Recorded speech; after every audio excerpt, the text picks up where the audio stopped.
Stevo Beanos. Welcome to the Week 15 Pick Show.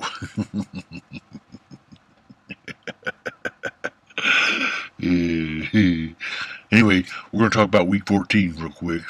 All right. Karma kills the comeback.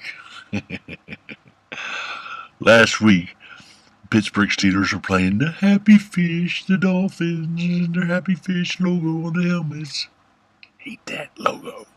Anyway, it came down to the last play of the game. Steelers were down. Needed a touchdown to win the game. Dolphins kicked the ball off. Ball in the air. They tried to pitch it and allow a roll. And they looked like they scored a touchdown to win the game. Tomlin was on the sidelines. He could only watch. He wasn't in position to do what he did last week, kind of. Anyway, the player had a clear view of the end zone and stepped out of bounds. Play was called back. Game over.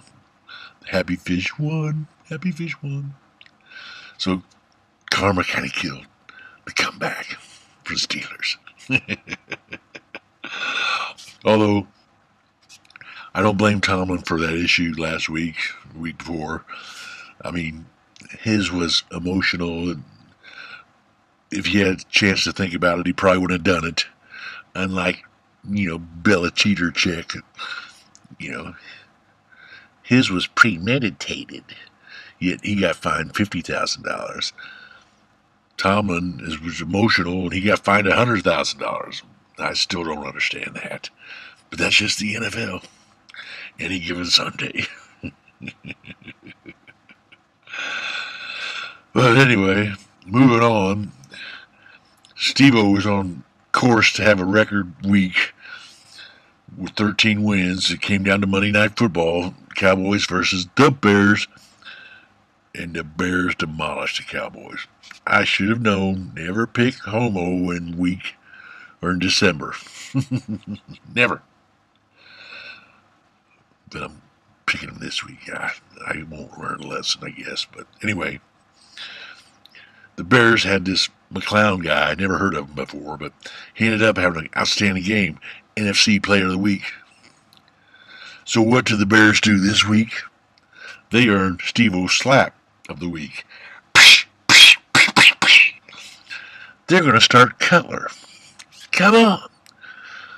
That would be like taking Peyton Manning out, putting Jeff George in. Come on. Cutler's a cancer. In a few years he might be starting for Tampa Bay or someplace. But anyway, the Bears are going to put Cutler in for this McClown guy. I don't understand it. But that's why the Bears are the Bears.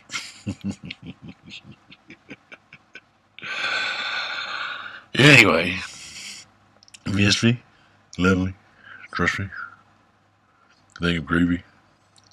If you think of gravy, I'll be right back. All right.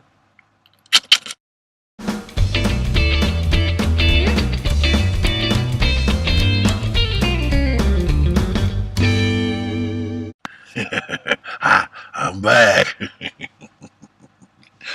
In other quarterback news, Redskins bench RG3 for the rest of the season.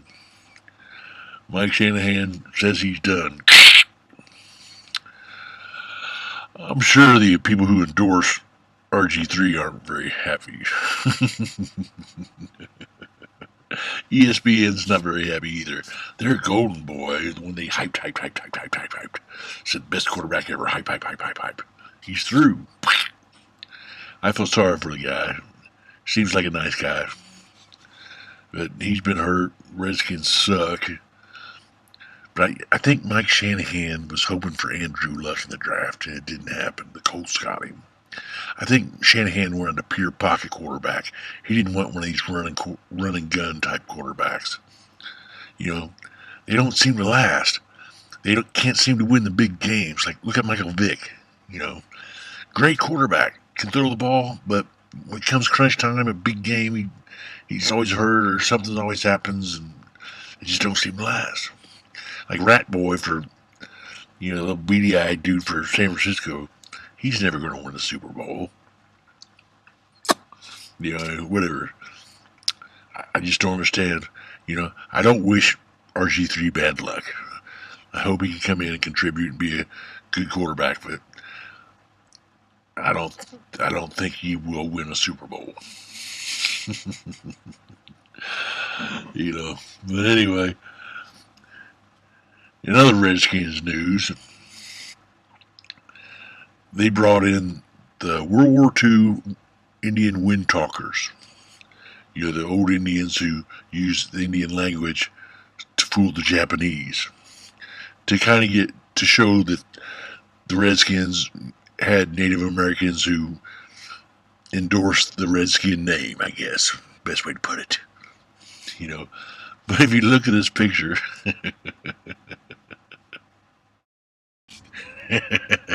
I mean, look at their faces. Do you think they even know where they're at or why they're there?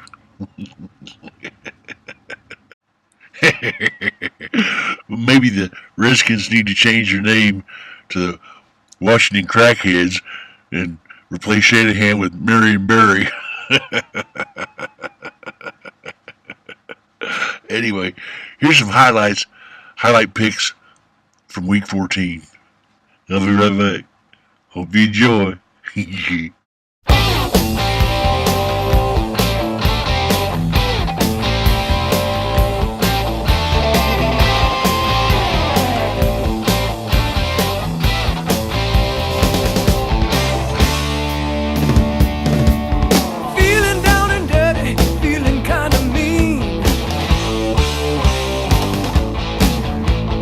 I've been from one to another extreme.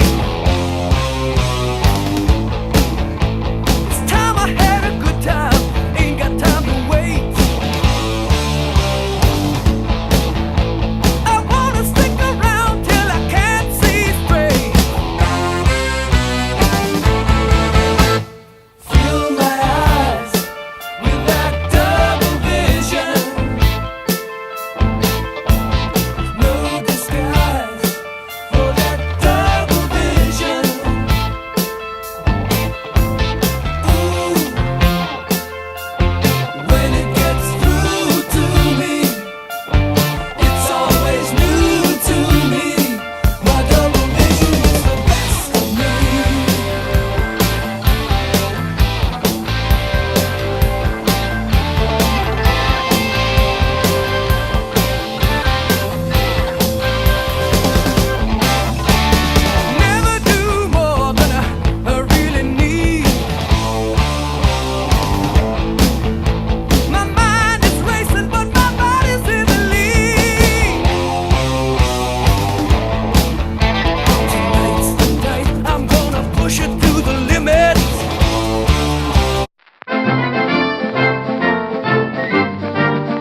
So here are my Week 15 picks. Starting out in the hole, I picked Denver over to the Chargers. Seems like the Chargers always have Peyton Manning's number. Started out great, and then he couldn't get back on the field, and Phil Rivers had an outstanding game. So anyway, I started out in the hole. I'm 0-1. But hopefully I'll get better. Not going to have that perfect week this week, but maybe I'll be close.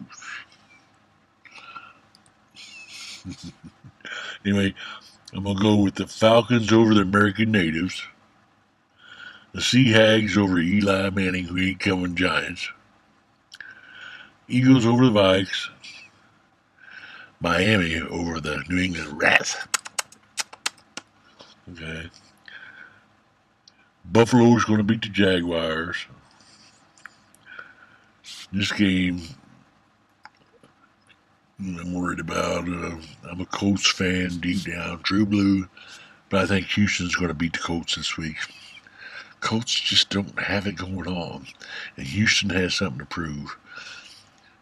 Any given Sunday, but I think Houston will win. I hate doing that, but. And the Browns are going to beat the Bears. Maybe by the third quarter, they might put McClown back in and Bears might pull it out, but I don't think so. Cowboys are going to whip the Packers. KC is going to beat the Raiders. Okay. Panthers over the Jets. Cardinals over the Titans. Saints going to beat the Rams. Steelers going to beat the Bengals. Pride game. Bengals just seem to bungle up every time. So, and the Ravens are going to beat the Lions. So those are my Week 15 picks. So anyway, I'm going to leave you with a tribute to Mike Ditka. They retired his number last week, and he was one of the last great end of the line, last of the Mohican tough football players. Okay, the football players today are big. A lot of them are pansies. You picked at me. Referee snapped at me. Somebody called me a name. Ditka was the last of the breed. Okay, so I'm gonna leave you a tribute to him, and I'll see you next week. All right. Okay. I'm Stevo Beanos. I'll see you later. Bye.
Miss me? Love me? Trust me? Think I'm pretty? Bye, y'all.